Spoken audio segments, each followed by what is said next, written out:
que eu vou ministrar a palavra, sempre tem uma expectativa. Tem um texto na palavra de Deus que o apóstolo Paulo fala assim: eu, quando fui ter convosco, não fui com grandeza da palavra, mas com manifestações do Espírito, né? E essa palavra, essa expressão que ele usa no original é faneroses. O que é faneroses? O que acontecia nas ministrações de Paulo? Era comum, enquanto Paulo estava ensinando, o Espírito Santo catava pessoas, curava, libertava. Havia sinais e maravilhas durante a pregação. Muitas vezes o Espírito Santo de Deus ele quer agir e os próprios pregadores, às vezes a pessoa ela começa a chorar, ela cai no chão, ela começa a tremer, ficar, e o pregador não se move nessa frequência, né? Acho que eu já falei isso, desculpe se eu estiver me repetindo, mas gosto de estar enfatizando. Uma vez eu estava ensinando numa escola e ia começar a dar aula, né? Abrir a apostila e tal, a Bíblia e tal. Aí eu ia começar, aliás, eu acho que até comecei. Em dado momento eu senti aqui no meu vídeo assim: deixa comigo. Né? E quando ele fala, depende da cosquinha, assim, eu falei. Aí os alunos começaram a me olhar assim, né? Eu falei: olha, eu acho que não vai ter aula hoje, não. Aí eu senti a presença dele, ele vem com uma nuvem, ela vem baixando. Eu estava do outro lado, eu falei: ó, não sei o que vai acontecer aqui, não. Fechei a Bíblia, fechei a apostila, encostei na parede. Falei: ele vai pegar vocês aí. E fiquei encostado na parede. Deu o quê? E o pessoal ficou naquela expectativa, né? Aí eu encostado na parede. Daqui a pouco a unção pegou assim, pegou uns que tinha talvez uns 40, 50. Pegou um aqui, pegou outro ali chorando, outro começou a rir. Eu falei: tá pegando fogo, vai soprando aí. Gente, 15 minutos depois, a sala inteira tomada por um choro. Porque a presença de Deus, a santidade do Espírito Santo, ela nos comove. É ela quem nos convence do pecado, da justiça e do juízo. É ela quem nos santifica. É interessante que ela fala com você a respeito das nossas coisas sem te acusar. A santidade do Espírito Santo, a santidade da presença, né, é que nos convence. Ela nos confronta, sem nos entristecer no sentido negativo, mas no sentido positivo. E foi uma coisa tão interessante, houve tantas confissões de pecados ali, que na palavra de Deus diz: confessai vossos pecados uns aos outros para que sejais curados. E houve manifestações assim, de confissão de pecado assim, fortíssimas. Eu até pensei, tal pessoa nem vai voltar mais à aula, porque vai ficar com vergonha daquilo que ela confessou. Mas houve um ambiente tão misericordioso, tão debaixo da unção do Espírito, que houve várias confissões, houve várias coisas, e na próxima aula ninguém sabia o que tinha sido falado, ou quem falou. Todos nós sabíamos que havia acontecido algo tremendo na parte de Deus na aula passada.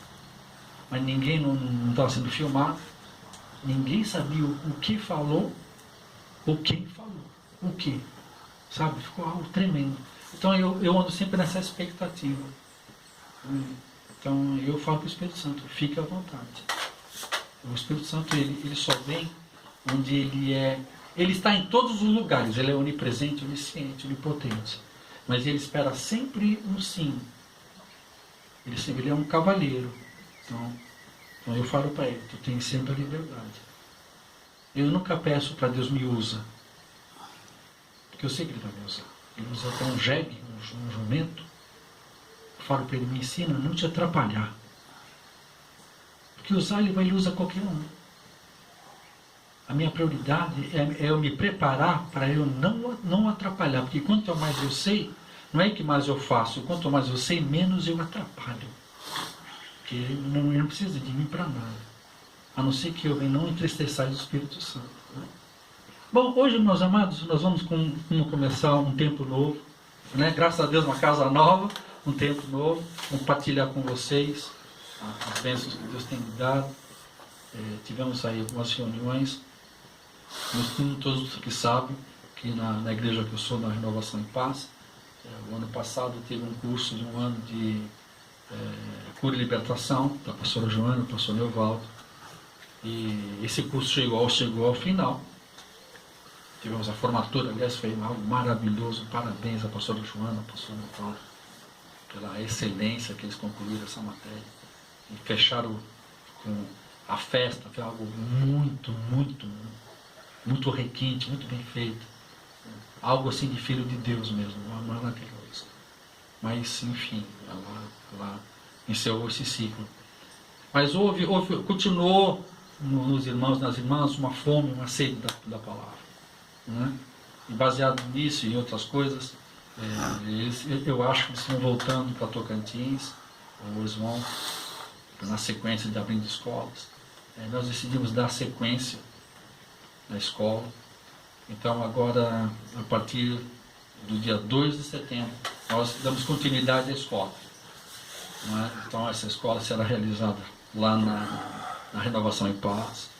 Só que desta vez, antes a gente fazia de domingo de manhã, agora nós vamos fazer nas segundas-feiras à noite, porque a nossa visão ainda continua interdenominacional.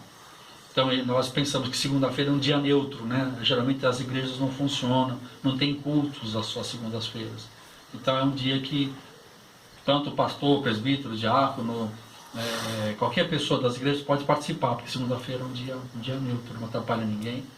E nós cremos que vai ser um tempo maravilhoso. Então, estamos desenhando, né? Provavelmente será o nome Renovação Academy. Por que nós pensamos nesse nome da Academy, academia? Porque academia você aprende e pratica. Né? Tem lugar que você tem escola que você só aprende, mas não há prática. Né? Então, na Renovação Academy, eu vou fazer o quê? Não vou só ensinar, mas eu vou treinar. Para pessoas que Deus colocar no nosso coração, porque assim aconteceu na minha vida. Eu fui da escola de treinamento ministerial, comecei lá em 1991, né, 2 anos, 24 matérias. Quando acabou, a partir do 7º mês, o pastor Thomas, diretor da escola, me chamou para começar um treinamento. E esse treinamento, que era para demorar 1 ano e meio, perdurou por mais 10 anos. Né? Tá que você é burro pra caramba. Demorou 10 anos. Não, porque nós estamos sendo aprimorados. Né? Ele nos convidou para fazer viagens por várias cidades, estabelecendo escolas. Quando dava para estabelecer uma escola, nós íamos para lá com um pacote, porque naquela época não tinha YouTube, não tinha internet. Então, ou era fitinha cassete, ou VHS, ou apostila. Né? Então as pessoas não tinham acesso. Hoje eu posso gravar uma aula aqui e o mundo inteiro me ver. Naquela época não tinha isso. Tinha a filmadora, mas a filmadora ficava limitado ao próprio objeto da fita. Né? Então, agora, para 30 anos depois, a gente está montando a escola, porém a matéria que eu vou iniciar é a matéria que eu herdei do meu pai, que é matéria do Rema dos Estados Unidos, meu pai é espiritual americano, né? E aquilo que eu aprendi em 1991, nós vamos 30 anos depois, eu vou executar, eu vou usufruir da herança e do legado de Thomas Dawson, meu pai espiritual. Por que eu falo a herança e o legado? A herança é a apostila que ele deixou, que é a minha herança. A minha herança é o que eu recebi dele. Agora, fora isso, ele me deixou um legado. Qual é o legado? Legado é o que ele deixou dentro de mim. É a impartição ministerial. Então, a herança é o que se deixa de palpável. Legado que você deixa é que quando você anda muito com alguém, ele pode deixar um carro para você de herança, mas você não tem nada a ver com aquela pessoa. Ou então ela pode deixar uma herança e um legado, que você acaba falando igual a ela, você acaba pensando igual a ela, a capacitação que estava sobre ela. Quem lembra de Elias e Eliseu? Quando você lembra que Elias, quando ele vai assunto aos céus, o manto ele cai e Eliseu pega o manto? Lembram disso aí? Amém. Né? Por que o manto não subiu? Porque lá no céu não precisa de manto. Porque o manto significa o sinal do serviço. A característica do seu serviço. Por isso que a roupa de João Batista ela era diferenciada. Porque ele trazia uma roupa que trazia um manto profético. Cuidado para não esbarrar, para não cair. Cuidado. Porque assim ele vai esbarrar e vai cair. Tá? Então, e como vocês já sabem, tudo que eu vou começar, a minha primícia é com vocês. Então, é com muito prazer que eu quero primiciar vocês. Então, antes de falar aos 4 cantos que Deus me mandar, né, eu gosto de reverenciar vocês. Amém. Espero que vocês recebam isso. Sabe? Eu começo com vocês, não é o resto para vocês. Você deve lá. Não. Eu começo com vocês. Vocês são a autoridade sobre a minha vida. Porque eu comecei com vocês aqui em Caraguatatuba. E eu quero estar sempre com vocês. Os meus horários tá apertando um pouco. A gente está fazendo parte de uma outra. Não vou dizer fazer parte de uma outra igreja, né? Mas lá em Campinas tem uma Evan, a sede de uma Evan em Campinas. A gente está se alinhando. Porque quanto mais. Pedro não teve problema. Enquanto o barco estava vazio, enquanto ele não pescava, mas também o barco não afundava. Né? Agora, quando ele começou a pescar, quando as coisas começaram a dar muito certo para ele, o barco começou a afundar. Ele teve que chamar outros barcos para ajudar. Né? E geralmente a gente faz o contrário. Né? Geralmente quando a gente precisa de ajuda, é que a gente pede ajuda. E quando a gente está na boa, a gente se isola de todo mundo. Né? Então, ninguém me ajudou quando estava lá por baixo, agora que estou na boa, não vou precisar de ajuda. Não, e no reino de Deus não é assim. No reino de Deus, quanto mais as coisas estão bem, quanto mais as coisas começam a acontecer mais com você, mais autoridade você vai buscar sobre sua cabeça, mais cobertura você vai buscar. E assim que eu estou vendo que a escola está nascendo, é uma escola que a gente vai estar à frente, eu, Texas, eu vou estar na frente dessa escola. O que eu vou fazer? Buscar cobertura de caras mais grandes. Mano, eu vou precisar de ajuda aí. O barco está enchendo de peixe. Estão entendendo? Então, fiquem ligados nisso aí. Beleza? Vamos lá. Pega a Bíblia de vocês aí. Vamos começar. Essa matéria é a matéria que vai ser ministrada, se Deus quiser, se não houver nenhuma mudança, vai ser ministrada a partir do dia 2 de setembro, lá na escola. Tá? O nome dela provavelmente será O Vento Levou. A matéria será Confissão que gera convicção. A confissão que gera convicção. Ok? Se vocês abrirem a palavra de vocês aí, não tem gente com Bíblia aí, eu preciso de alguém com Bíblia. Tá de boa aí? Quando talvez você senta no fundo, você tem a voz de trovão, então compensa. Tá, abre para mim aí no livro de Hebreus, capítulo 4, versículo 12, a gente vai começar por aí. Palavra de Deus. Isso. Oi? Você contou alguma coisa? O que isso quer? Não, é que eu comecei a me falar, porque eu tenho essa passagem tatuada. E eu comecei a falar ali, ó. Não, eu também tenho, Hebreus 4, 12. Aí deixa a voz do fone, de trovão. Essa passagem me marcou muito, tanto que eu tinha tatuado aqui. Essa passagem, essa espada aqui. É a espada. Né? Então quando eu vi a matéria, eu falei, glória a Deus. Fala, trovão, manda a bala aí. Porque a palavra de Deus é viva e eficaz, e mais penetrante do que qualquer espada de 2 gumes, e penetra até a divisão da alma e do espírito, e das juntas e medulas, e é apta para discernir os pensamentos e intenções do coração. Amém. Tá aí, a palavra de Deus é viva e eficaz. Quem me conhece sabe que a gente pega um versículo, e esse versículo a gente extrai muita coisa dele. Tá? Então nós temos que sair daquela mentalidade. Ô Luiz, você vai ficar com essa câmera bem na sua frente? Eu gosto de olhar para você. Vai ficar aí. Isso fica esquisito. Fica uma tarja branca aí, beleza. A palavra eficaz, ela significa o seguinte, que ela é mais do que eficiente. Tá? Qual a diferença de uma pessoa eficiente e uma pessoa eficaz? Vou dar um exemplo simples. Uma pessoa eficiente, o horário da empresa é às 8, ela entra às 8, o horário de almoço é meio-dia a 1, ela sai meio-dia, volta a 1, o horário de saída dela 6 horas da tarde ela sai. Essa é uma pessoa eficiente, ok? O que é uma pessoa eficaz? Ela entra 15 minutos antes, sai para o almoço 15 minutos depois, volta 10 minutos antes e sai 15 minutos depois. No nosso país, essa pessoa é chamada de puxa-saco, né? Mas essa é a pessoa que nós chamamos de pessoa que tem um entendimento eficaz. Eficaz é aquele que supera a eficiência. Tá, Tex, e qual é a vantagem disso? A vantagem é quando vem uma crise e o dono da empresa precisa mandar alguém embora, quem você acha que vai embora? Eficiente ou eficaz? Quem vocês acham que vão embora? Eficiente, glória a Deus, é isso aí. Demoraram por quê para responder? Cada uma mentalidade. Glória a Deus pela tua vida. Isso aí. Procurar ser eficaz. Porque na nossa mente, a primeira coisa que a gente pensa é errado fazer o que o cara fez. Por isso ficou.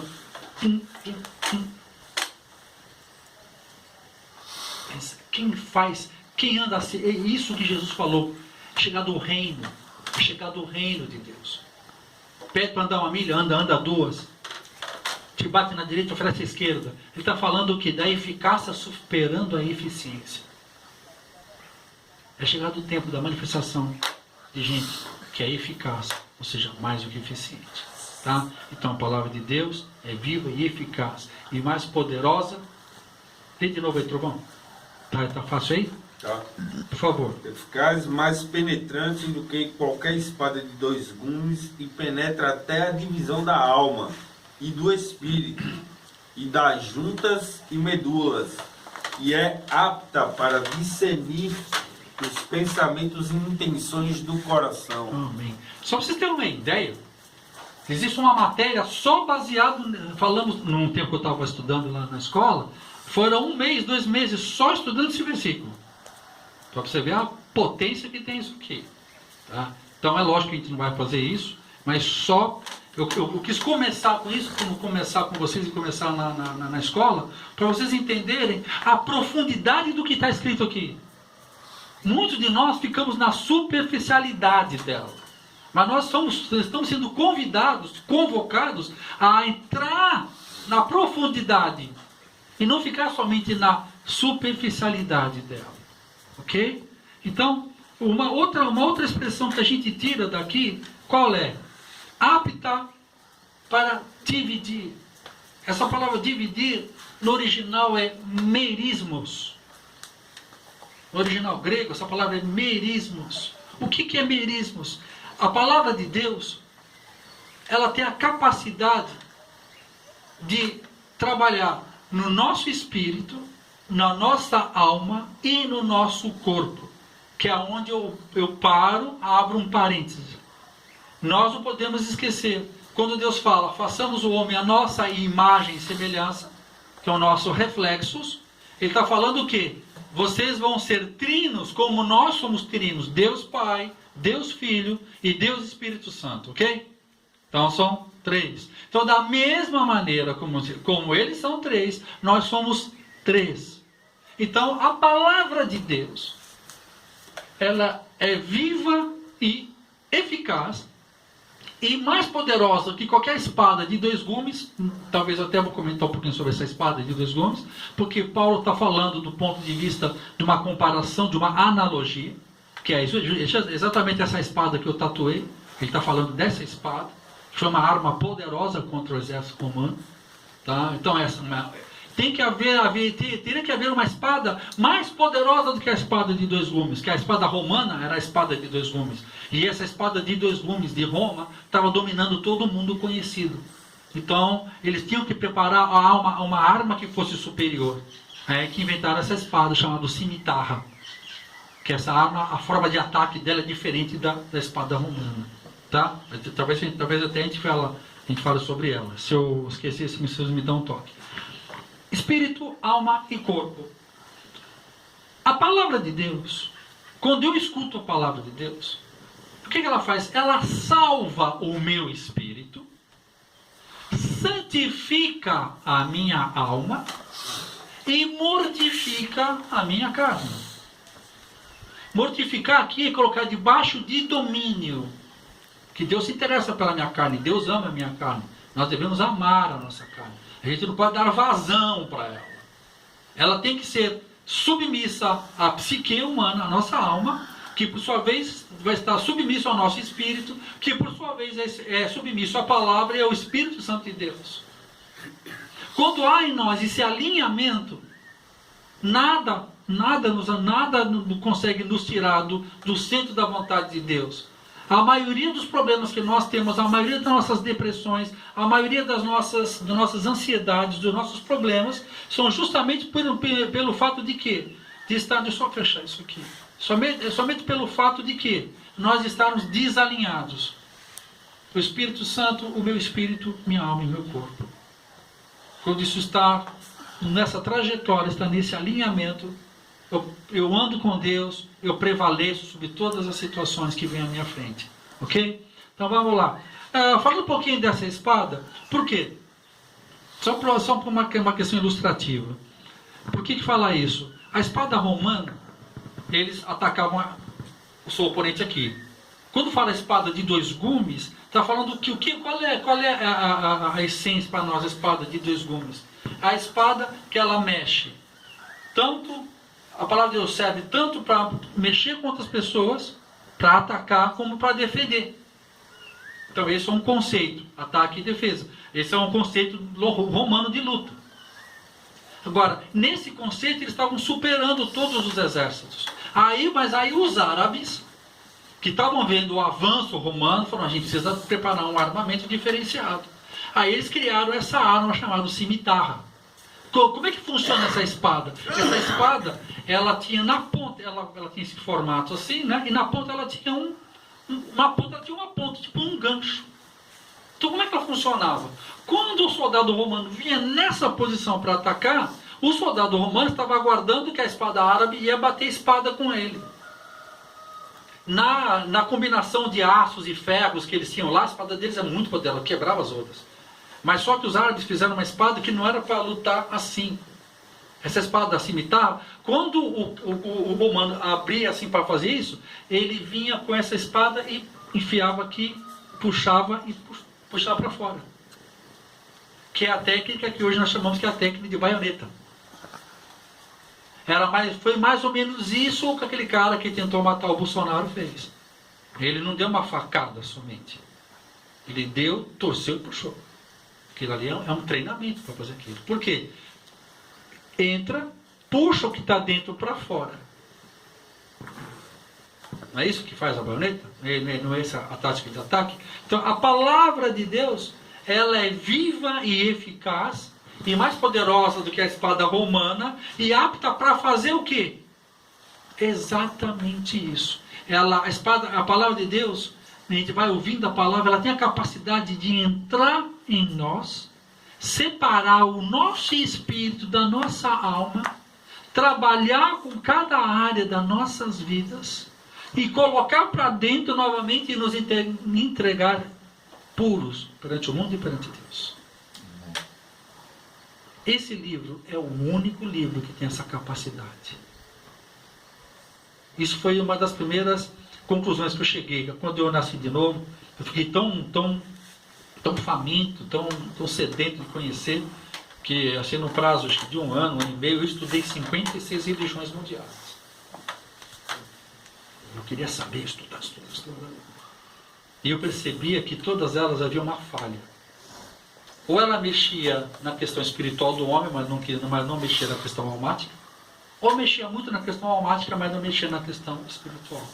A única que tem a capacidade sobrenatural, eficaz, mais do que eficiente, de trabalhar com o meu espírito, minha alma e o meu corpo, porque ela salva o meu... Presta bem atenção no que eu estou falando, gente.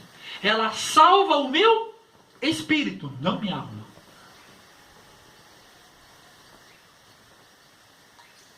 Ela não salva a minha alma. A palavra de Deus, ela salva o meu espírito.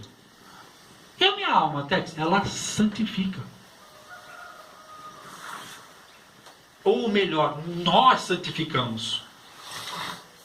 Pela congregação, está debaixo dos dons da igreja, apóstolo, profeta, pastor, evangelista e mestre, nos alinhando com a palavra de Deus. A obra do Espírito Santo no meu espírito é Ele quem faz. Por intermédio do anotem, por intermédio do novo nascimento. O novo nascimento, nós somos salvos pela Graça.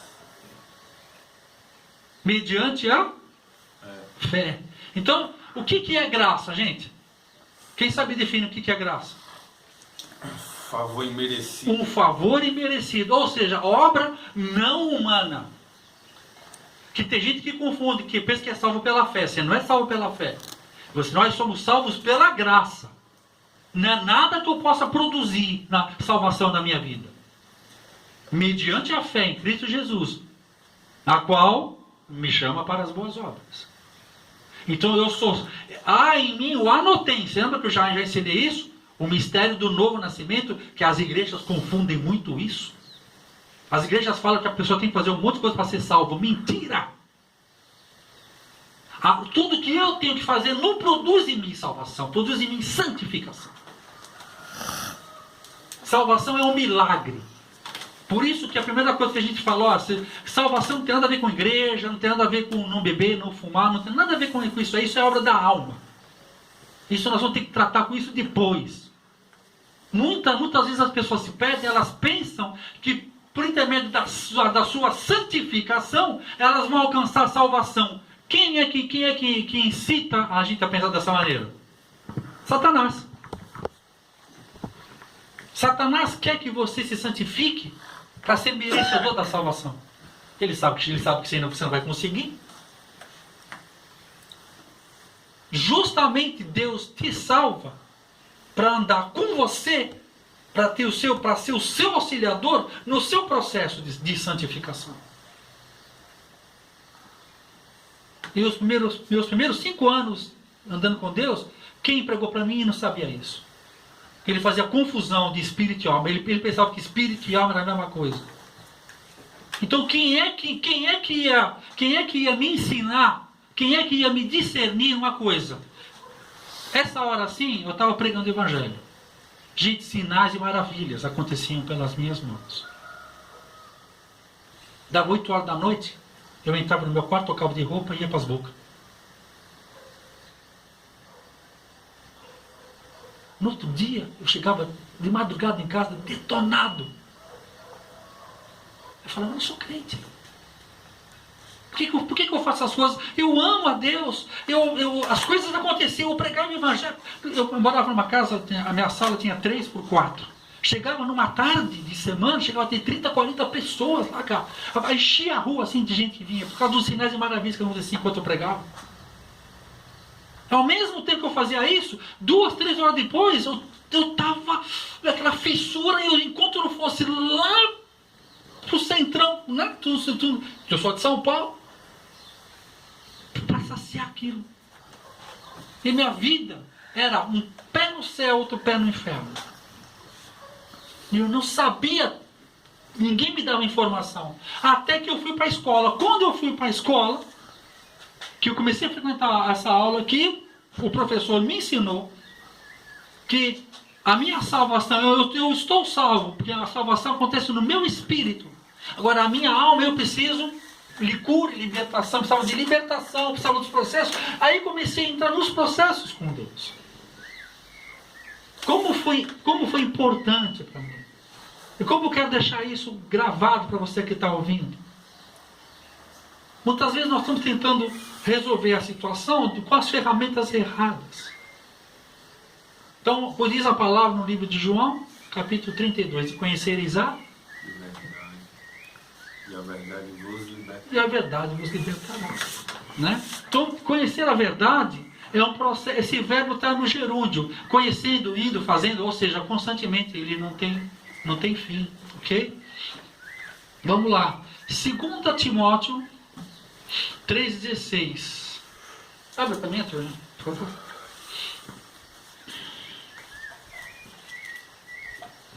Se a gente fosse pegar essa aqui, é muito extenso, muito profundo. Né? Como eu sei que lá eu vou ter 1h30, 1h e pouco, eu tenho que treinar isso aqui também. A minha vontade é deslanchar, né? Mas eu tenho que colocar isso para você. 2 Timóteo 3,16.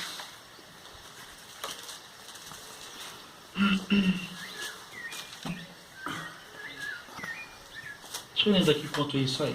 Toda a Escritura é divinamente inspirada e proveitosa para ensinar, repreender, corrigir e instruir em justiça. Então aqui fala de 3 coisas: ensinar, repreender, corrigir e instruir. Pelo menos 4 coisas que você pode contar com a palavra de Deus. Então agora aqui nós estamos entendendo o valor e para que serve a palavra, o que é a palavra. Tá? Quando eu falo a confissão que te gera convicção, uma coisa eu quero que vocês aprendam. Se vocês não aprenderem mais nada que eu falar, se vocês aprenderem isso, já vai ser bênção de Deus.